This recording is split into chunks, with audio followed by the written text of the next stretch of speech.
All right, well, we're here with Web3, and Kaitlyn starts with Wordle. Right. Wordle is in the news again. I imagine the number of times Wordle is going to be in the news is going to slowly decrease. I don't know, As Wordle is fun. I play Wordle. it is fun. It is new, and that's why it's in the news a lot, but it is becoming very mainstream and it's going to lose news articles very quickly. Anyway, Gizmodo has an article by Shoshana Wudinsky. And so what happened? Wordle got bought out by the New York Times. And the person who made Wordle famously just did it for fun. And this is a great throwback to the early days of the web, where people were just throwing up websites and putting up services just because they wanted to see if they could do it, whether it'd be fun. And Wordle was sort of the same thing. It didn't try to sell you anything, had no trackers, didn't throw ads at you. It was just like, hey, I made this fun word game for somebody. Let's all play it. And we all did it. And it was, fun. And then people made Sweardle and a bunch of fun derivatives. And so it became so popular that the New York Times bought it up. And now when you go to play Wordle, you get directed to the New York Times website. And of course, already Wordle on the New York Times website is tracking you and throwing up ads at you and being very invasive in the way that it tries to monetize Wordle. So that's over. Well, I guess. I mean, I don't know. So I'm just using Brave, and I didn't notice any ads particularly, but I guess they're there. Yeah, no, I mean, it's the main thing though is that it's tracking you. Well, yeah, but I mean, that's what you do. Somebody has to make money. Yeah, I mean, there's different ways to make money, and I was thinking about that too. That there's so many ways to monetize a product, and one of the big issues isn't that it's monetized. It's that most things monetized nowadays are done in a very crass way that violate people's privacy, for example, and that's what's going on. It's not like you have to pay $1 to get a lifetime access to Wordle. That would have been fine. I don't think anyone would have been too upset if that's what the New York Times wanted to do. I mean, someone would probably make a Wordle clone that would become popular, but the fact that our privacy is being invaded is, a lot off-putting to some people. I don't know why, but Well, some people feel that way. this whole ad-supported internet thing leads to that nonsense. I think the game design community solved this long ago. The way you monetize a game is you sell like extensions and add-ons. Yeah. And then people can play the basic one for free, but for a few bucks, they could have something to make it more fun. And I remember one thing I hear about Twitter. Twitter is just amazingly ineffective as a company because there is no add-on. There is no new feature. There's nothing cool. They even opened like Twitter Blue. You pay $3 a month for nothing, apparently. They need to have something worth paying that would add something to the experience. Right. My argument to that would be careful in the way that you want to monetize. One of the bad trends that a lot of companies try to do is subscription services as add-ons, rather than buying a box of cookies. You buy a subscription to cookies every year, and no one wants to buy that. Right. I don't. Those things pile up. Yeah. But if you do want to, if you want to, for example, make Wordle free for the word of the day, but you have to pay maybe $10 for lifetime access to like all the previous Wordles. I mean, that would have been a great model in my book, but something unfortunately, that's not the most profitable model, which is spying on people, taking their data, etc. Well, the other thing great about the original Wordle is it's all running in JavaScript in your browser, and you can totally hack it and cheat, which I hope is still true of the New York Times model, because that's the most fun of all, of course. Oh, I'm sure you can. Well, that's good then. All right. And so Alan has the crypto couple.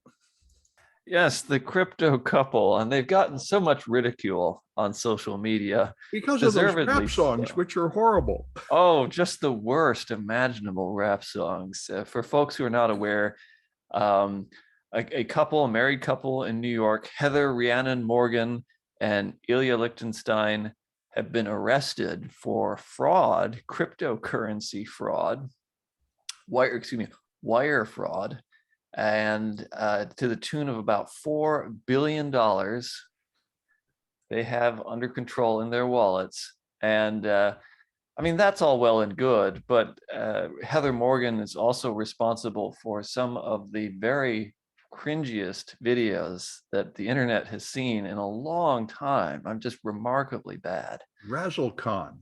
Razzle Khan, yes. And her flow is non-existent. And well, her style sensibility is bizarre.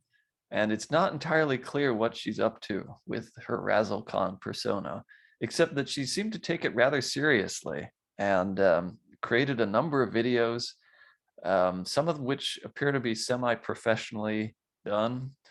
But her rapping is far from professional. But what was so interesting about this, aside from the nearly $4 billion, is that it's just so weird.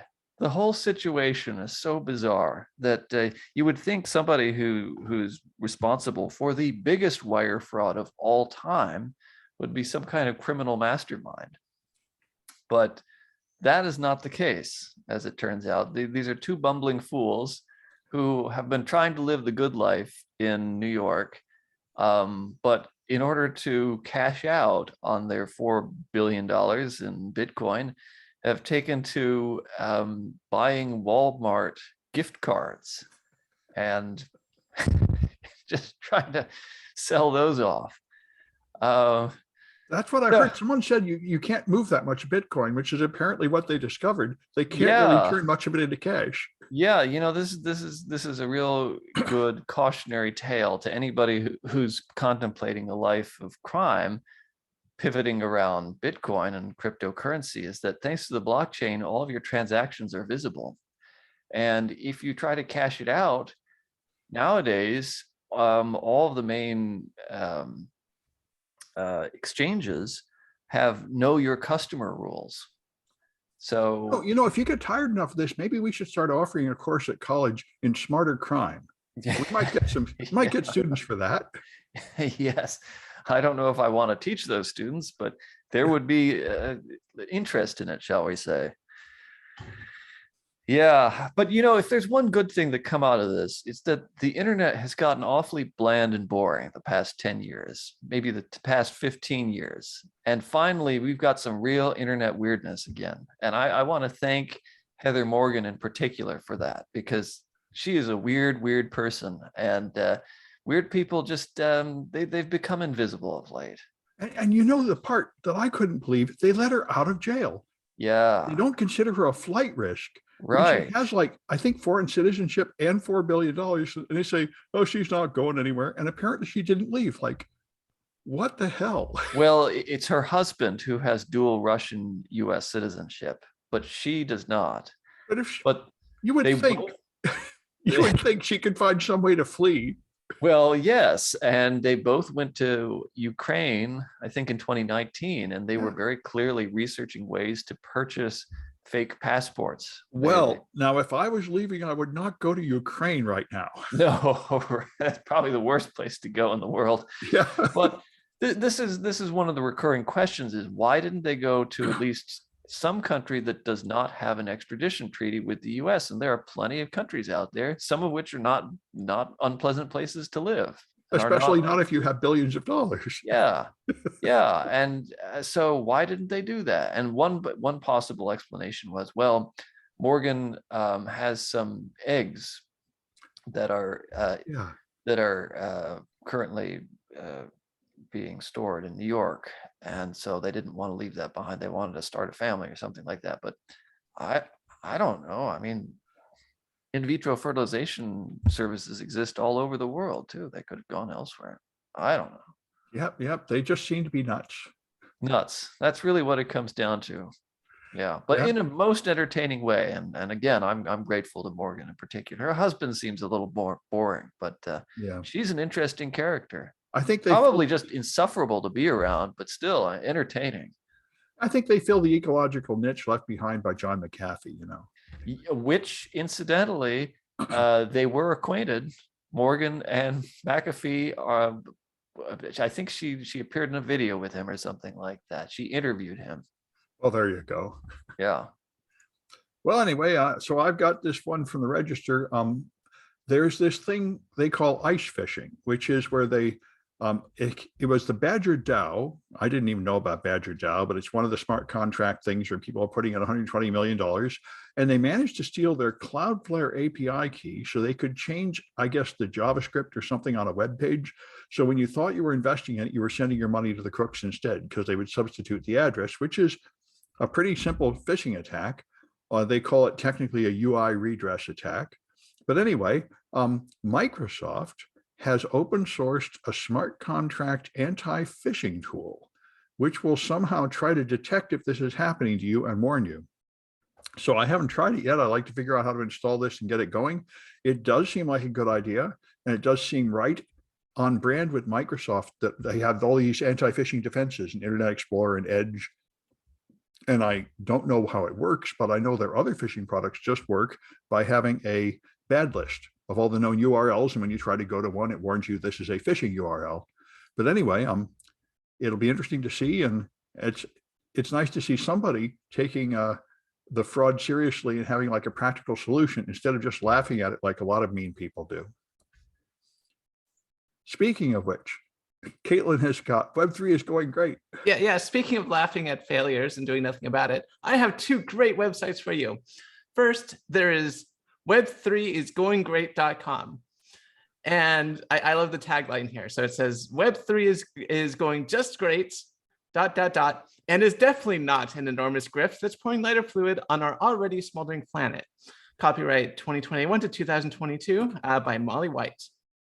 And okay, so basically this website chronicles all the grifts and all the failures of people doing Web3 stuff. And oh my, like it's a bunch of the stuff here is terrible. Like we have the Samsung NFT project where they're like planting trees by like causing global warming by producing NFTs. People stealing stuff, tabletop role-playing games get their NFTs, suspended after a backlash. Just all these failures of people trying to grift off the blockchain. And for people that don't know what exactly Web3 is and how it relates to Web 1 and Web 2, I should probably go over for our listeners. Web 1 was the original web.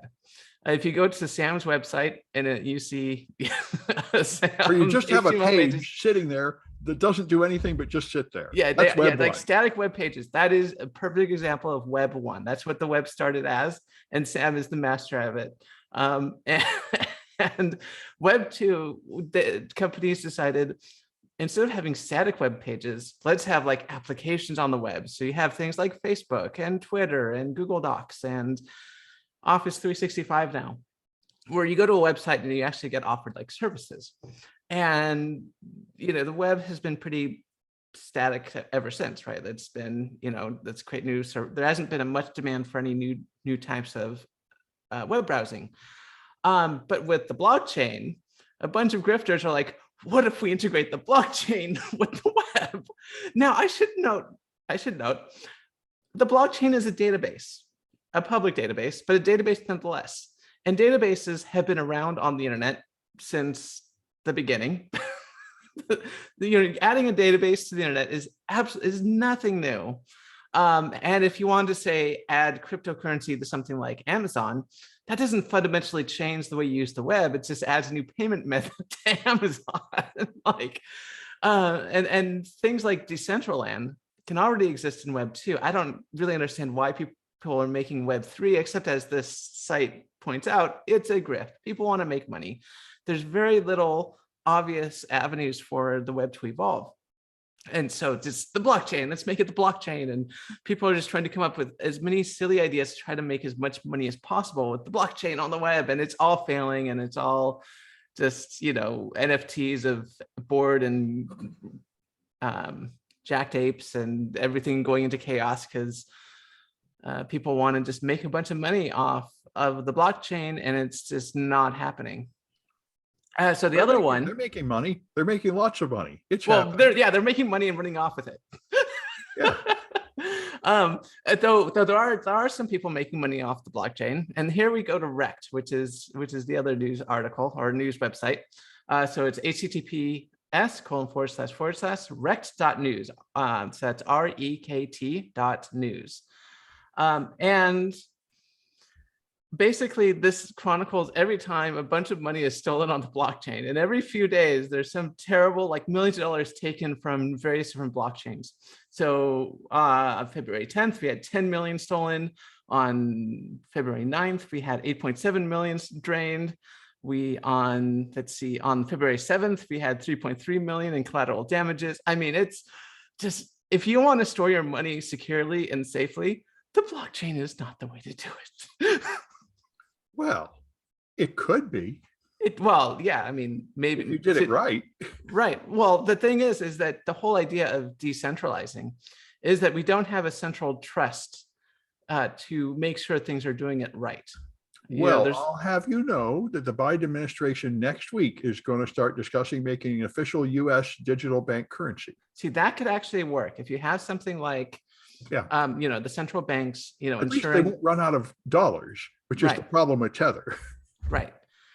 So if you have something that's monitored, if you have currency that's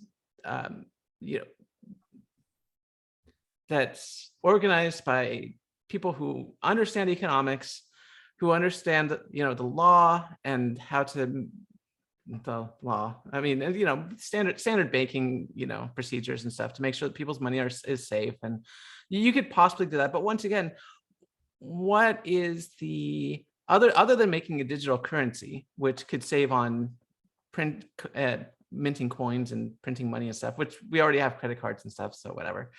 Other than that, I mean, really, what does a digital currency offer? International transfer.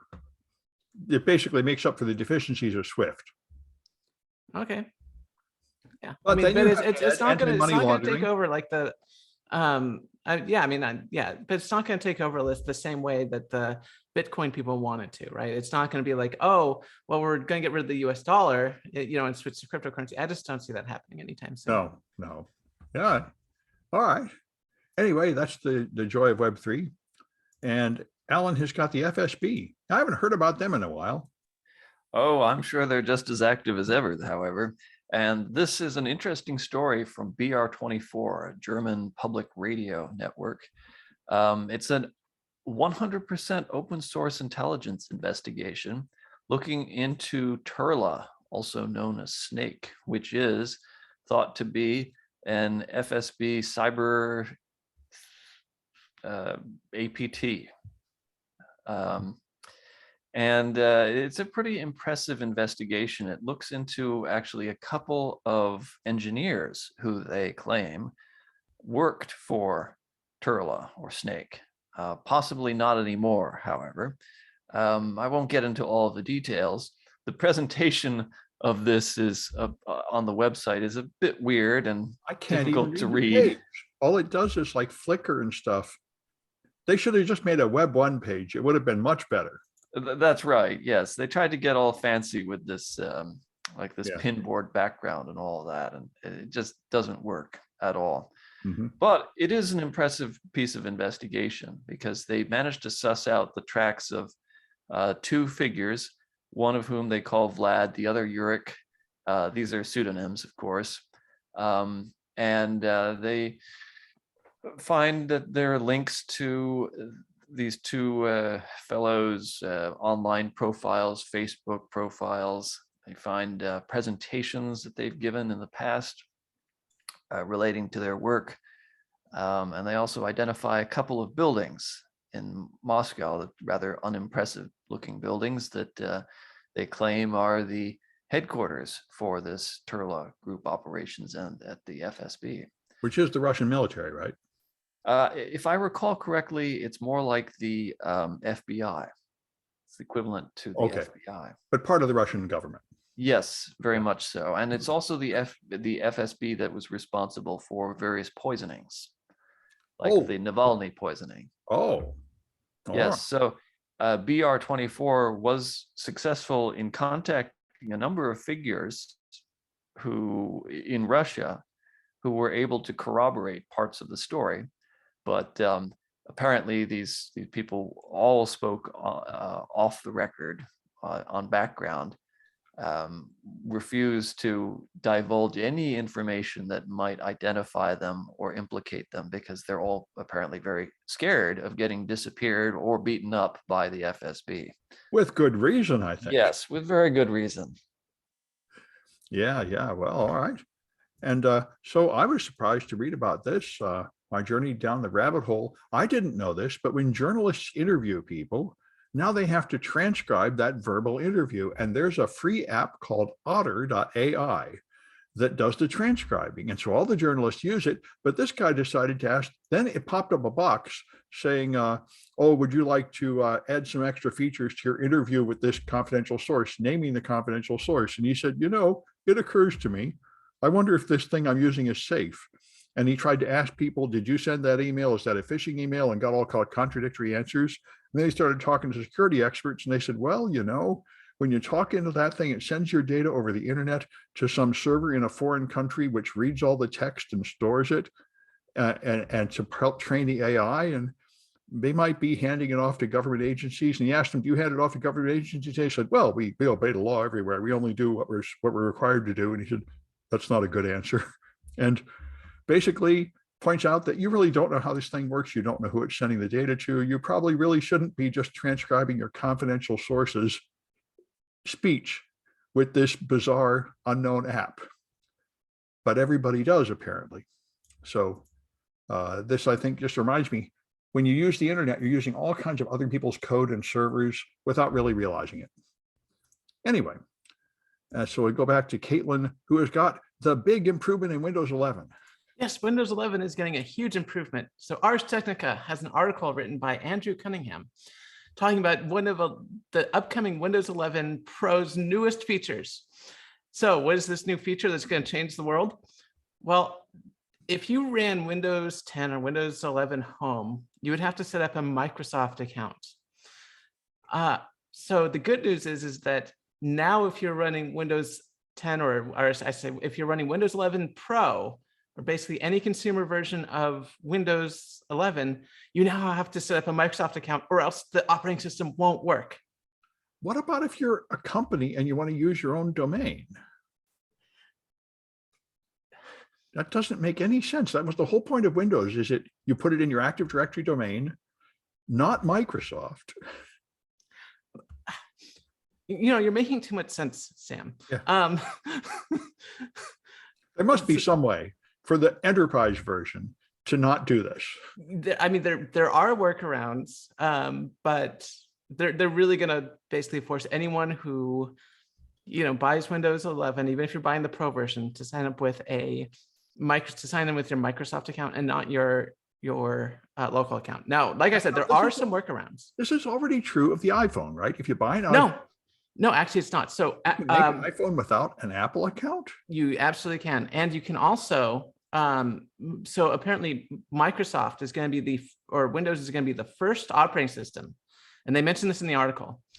Microsoft is going to be the first operating system where an online account will not be optional. I think in practice the iPhone has been this way all along, but it's I think in practice the iPhone is too, but apparently you don't absolutely need it. Like you can skip the whole logging into iTunes and everything, even though you won't have access to the App Store and that's why. Okay, that's why it's ridiculous. I mean, yeah. You wouldn't want an iPhone without. Yeah, you wouldn't want an iPhone, but Windows will not install or operate at all without a Microsoft account, which is what they're going for. So yeah, and I understand a bunch of old timers like me being offended by this, but in practice, I think 99% of users would want the Microsoft account anyway to get in the Microsoft store to be able to recover their stuff if they lose their device and so on. I imagine so too. What's upsetting is that, and this has been a trend in Microsoft Windows 11, is that there are most users, for example, will want a computer with a TPM, right? But Microsoft made Windows 11 mandatory to have a TPM, even though it's not TPM2, which is the big problem. Right, TPM2. So is what most people have. Right. But they made it mandatory, even though most people or a lot of people aren't going to make use of the TPM2, and Windows 11 can absolutely run without it. Yeah. But they made it mandatory, right? And they're doing the same thing here. Yeah, most people are probably better off with a Microsoft account, logging into Microsoft Windows with their Microsoft account. If they lose their password, they can have it emailed to them, which also opens up a new avenue for getting into people's computers through social engineering. But let's ignore that for now. Well, if you don't like it, you can use Slackware like Alan. Right. Yeah, I mean, you can always use Linux, but Microsoft's Windows 11 just seems to have this attitude that's very off-putting, where they figure out what most people need and then say, no, everyone's going to be using this thing. So I personally do not like having a Microsoft account, especially when I'm using virtual machines. Yeah. Like I would really much rather just have local accounts. I'm working with malware. I don't want in fact, I don't want an internet connection at all with my Windows box, because that could be really dangerous. Yeah. But So Microsoft, of course, find the hack to get around this. yeah. So but Microsoft is saying, oh no, you absolutely need. You need a Microsoft account. Now I understand that I'm in a minority here. Like there's not a whole lot of people installing Windows to run malware, right? And well, actually there are, but they don't know it. Well, yeah, that's true.